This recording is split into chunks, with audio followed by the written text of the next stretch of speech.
إن شاء الله فاضل طابت أوقاتكم من نشر أخبار الفضاء الإرثية لهذه الفترة يصحبكم فيها محمود عبد الله بكفاح، والتي نستهلها بأهم وأبرز العناوين. وفد إريتريا يشارك في اجتماعات أصدقاء ميثاق الأمم المتحدة ومجموعة 77 والصين. الاحتفال باليوم العالمي للسياحة بتنظيم أنشطة مختلفة في البلاد. بذل جهود بناء لتمكين المرأة في البلاد.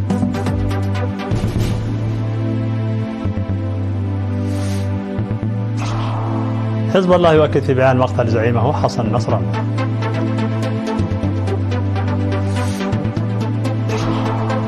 إعلان الاتفاق لإنهاء مهمة التحالف الدولي بالعراق.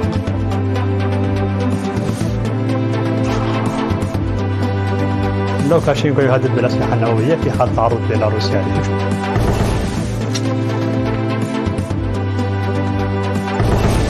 مرحبا بكم من العناوين إلى تفاصيل.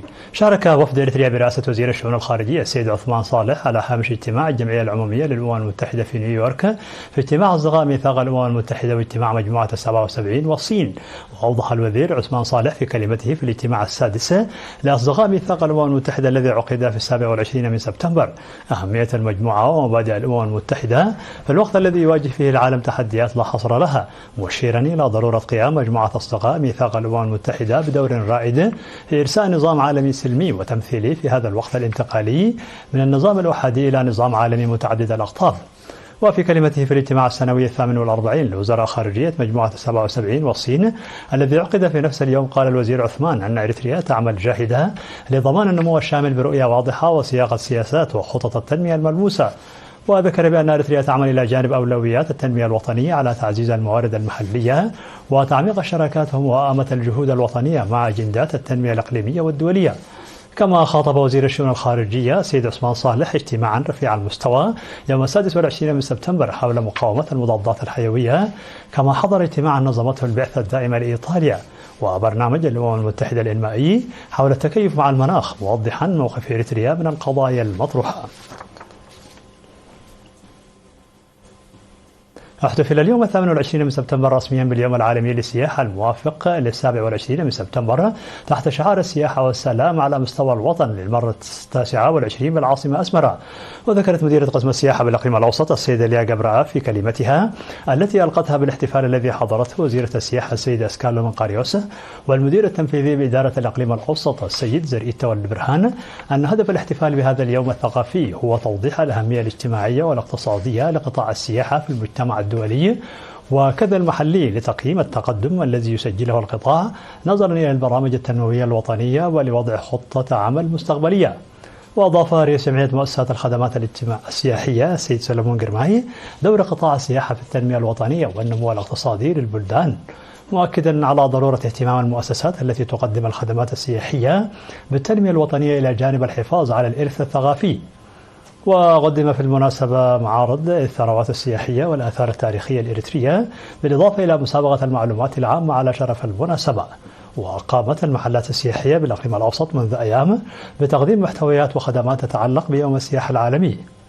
هذا ويحتفى باليوم العالمي للسياحة للمرة 49 على المستوى الدولي. يقوم الاتحاد الوطني للمرأة الإريترية بجهود بناءة لتعزيز وتطوير القدرات الاجتماعية والاقتصادية والكفاءة المهنية لعضواته.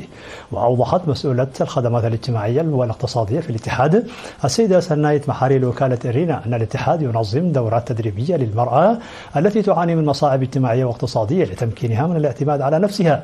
وأشارت إلى تنظيم دورات تدريبية في الأشهر الستة الماضية بالتعاون مع الشركاء في إعداد الغذاء المتكامل وتكنولوجيا الكمبيوتر والخياطة والغزل والأشغال اليدوية. وأشارت إلى تشجيع المرأة على العمل الجماعي بالتأطير في جمعيات تعاونية وتقديم الدعم بالأدوات الزراعية للعاملات في الزراعة بأغاليب الجنوب والقاشبركة وشمال البحر الأحمر وعنسبة والأوسط، وكذا تقديم المناحل للمرأة العاملة في تربية النحل. وأضافت أنه يتم أيضا تنفيذ أنشطة تشجيعية تركز على قضايا التعليم والصحة وبذل جهود جادة لضمان مشاركة المرأة في التعليم والمنافسة المتساوية. ودعت المرأة العاملة في مجال الزراعة إلى الانتقال من الأساليب التقليدية إلى الأساليب الحديثة لرفع الإنتاج الزراعي.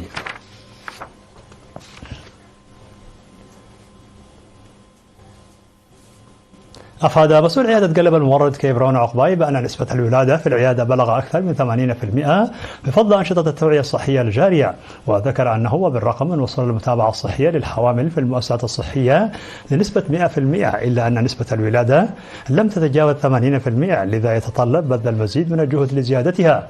وأوضح بأن غرف انتظار الحوامل للقادمات من المناطق البعيدة تقدم خدمات مشهودة، مؤكدا السيطرة على مرض الملاريا.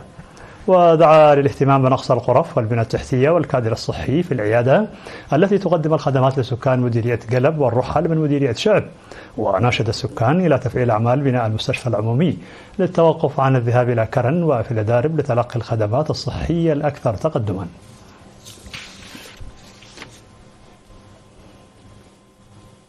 كرمت مدرسة سنبل الثانوية اليوم 28 من سبتمبر بأسمراء 52 طالبا، من ضمنهم 21 طالبة من طلابها الذين أحرزوا نتائج عالية في امتحانات الشهادة الثانوية للعام الدراسي 2023 و2024، ومنتسب الدفعة 36 للخدمة الوطنية. وأفاد مدير المدرسة الأستاذ نقاسي ولو بإحراز 10 طلاب العلامة الكاملة، كما أحرز 42 المتبقين من 3 وحتى 3.8 درجة في امتحانات الشهادة الثانوية ليتمكنوا من الانضمام إلى الكليات المختلفة ومواصلة دراساتهم الجامعية. وأوصى مسؤول المدارس الثانوية بمكتب التعليم بالإقليم الأوسط الأستاذ يوهنس سلمون أوصى الطلاب بالاجتهاد في دراستهم الجامعية لتحقيق أهدافهم وخدمة بلادهم وشعبهم. وأعرب ممثل الطلاب عن إشادتهم بالتكريم، مؤكدين استعدادهم لمواصلة دراستهم الجامعية وتحقيق على المستويات. هذا وقد نجح 454 طالبا من مدرسة سنبل الثانوية الملتحقين بالدفعة 36 للخدمة الوطنية والذين شاركوا في امتحانات الشهادة الثانوية للعام الدراسي 2023-2024، وأحرز 114 منهم علامات تمكنهم من الالتحاق بدراسة درجة البكالوريوس، و60 آخرون بالدبلوم في الكليات المختلفة بالبلاد.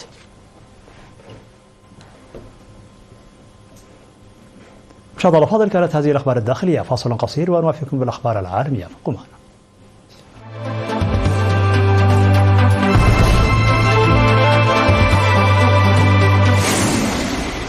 مرحبا بكم على الصعيد العالمي. أكد حزب الله اللبناني مقتل الأمين العام للحزب حسن نصر الله بعد ساعات من بيان الجيش الإسرائيلي الذي أعلن مقتله، وجاء ذلك في بيان رسمي للجماعة قال فيه: لقد التحق سماحة السيد حسن نصر الله الأمين العام لحزب الله برفاقه الشهداء العظام الخالدين الذين قاد مسيرتهم نحو 30 عاما. وجاء في البيان أن نصر الله قتل إثر القارة الإسرائيلية القادرة على الضاحية الجنوبية. وكان الجيش الإسرائيلي قد أعلن في وقت سابق مقتل الأمين العام لحزب الله اللبناني حسن نصر الله، وأكد تصفية معظم كبار قادة الحزب اللبناني. كما قال الجيش الإسرائيلي أنه ضرب أكثر من 140 هدفا لحزب الله في لبنان، بما فيها منصات إطلاق تستهدف الإسرائيليين، ومباني خزنت فيها أسلحة استراتيجية، ومنشآت لإنتاج الأسلحة، ومواقع بنى تحتية إرهابية بعضها يقع تحت مباني سكنية في منطقة بيروت. قالت الولايات المتحدة الأمريكية والعراق في بيان مشترك أن المهمة العسكرية للتحالف الذي تقودها الولايات المتحدة في العراق ستنتهي بحلول سبتمبر 2025 على أن يتم الانتقال إلى شراكات أمنية ثنائية. أوضح البيان المشترك أن التحالف ستنتهي مهمته خلال 12 شهرا وفي موعد أقصى نهاية سبتمبر 2025. وأضاف أن المهمة العسكرية للتحالف في سوريا ستستمر حتى سبتمبر 2026. وكانت بغداد وواشنطن قد توصلتا في وقت سابق من الشهر الجاري لاتفاق حول انسحاب قوات التحالف الدولي من العراق، وذلك وفق خطة يجري تنفيذها على مراحل. وأوضحت مصادر لوكالة رويترز قبل أيام أن الخطة تتضمن خروج المئات من قوات التحالف الذي تقوده أمريكا بحلول سبتمبر المقبل، والبقية بحلول نهاية عام 2026.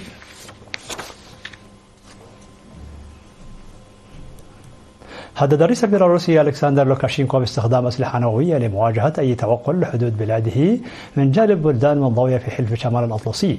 وحمل التهديد لهجة غير مسبوقة، وجاء بعد مرور يومين فقط على إعلان تعديل العقيدة النووية الروسية وإدراج بند في نسختها الجديدة يؤكد استعداد موسكو لاستخدام السلاح النووي لحماية الحليف الأقرب بيلاروسيا.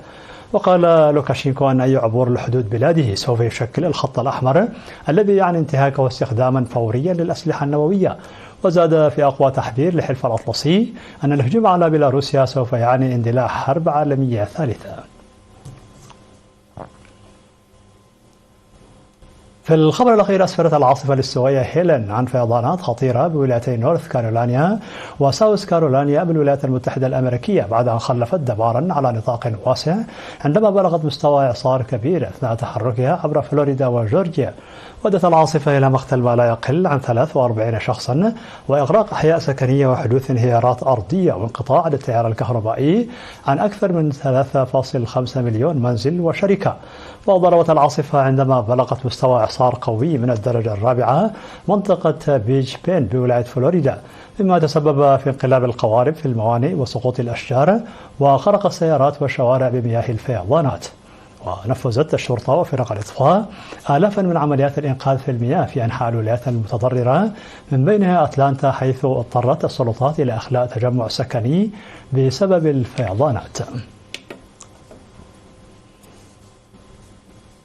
في نهاية النشر لكم تذكير بأبرز ما جاء فيها من عناوين. وفد إريتريا يشارك في اجتماعات أصدقاء ميثاق الأمم المتحدة ومجموعة 77 والصين. الاحتفال باليوم العالمي للسياحة بتنظيم أنشطة مختلفة في البلاد. بذل جهود بناء لتمكين المرأة في البلاد.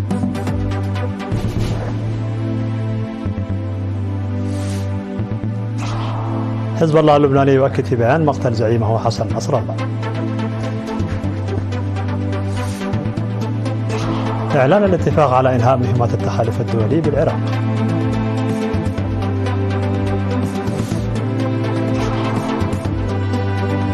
لوكاشينكو يهدد بالأسلحة النووية في حال تعرض بيلاروسيا للهجوم.